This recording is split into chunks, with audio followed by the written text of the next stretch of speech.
Former New York City Mayor Michael Bloomberg running a campaign for the nation's top office could actually be less of a financial burden than a victory for one of his Democratic opponents who supports a wealth tax. We've got Yahoo Finance's Sibile Marcellus joining us for this one. Rick Newman is also sticking around. And Sibile, good morning. Good morning. I know you took a closer look at this. All right, explain to us, how does running a campaign that he's already said is going to come out of his pocket actually going to help save him money, Michael Bloomberg? So for Mike Bloomberg, defeating Trump is the goal, but beating Elizabeth Warren would be a bonus because of her wealth tax. She has this wealth tax that says that she wants to put a 2% tax on every dollar for households that have over $50 million and a 6% tax on every dollar for households that have more than $1 billion. So she has actually singled out Mike Bloomberg on a page on her campaign website with a billionaire calculator and said that he would pay over $3 billion under her wealth tax next year if she's elected president. Now, Michael Bloomberg has been very vocal about her wealth tax. He said that it's probably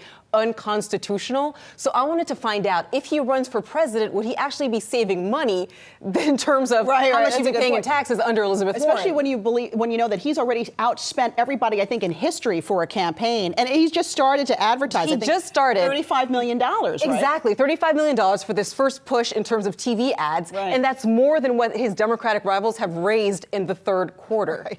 Rick, isn't this a major roadblock for Bloomberg? How do you get over this discussion that, yes, I am a billionaire and I'm running for president? Well, he is saying he favors higher taxes on the wealthy, just not the wealth tax. And I think another defense for Bloomberg is that there's very little chance under any scenario, even if Democrats control the White House and Congress, they would actually be able to pass a wealth tax.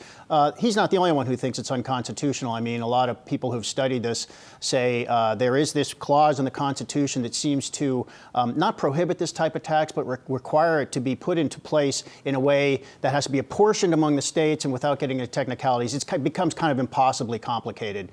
So that's one reason. Another reason is there have been several countries that have tried this, and it just is really hard to do because it's very hard to value some of the things you'd have to value. I mean, how much is your art collection worth? I wouldn't know. I don't have one. And it becomes so impossible to kind of execute that most of the countries that have put one into place no longer have it. They've repealed it. But Bloomberg would take about the biggest hit of anybody. I mean, there aren't very many people who are worth $55 billion or more.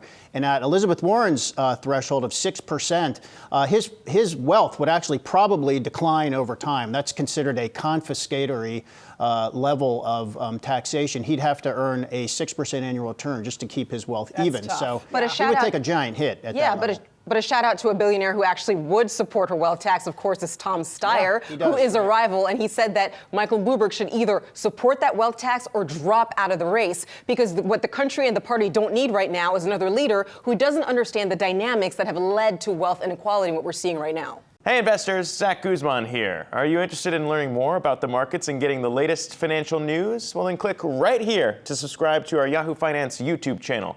Get the latest up-to-the-minute market analysis, big interviews in the world of finance, and information on how to manage your money every day wherever you are.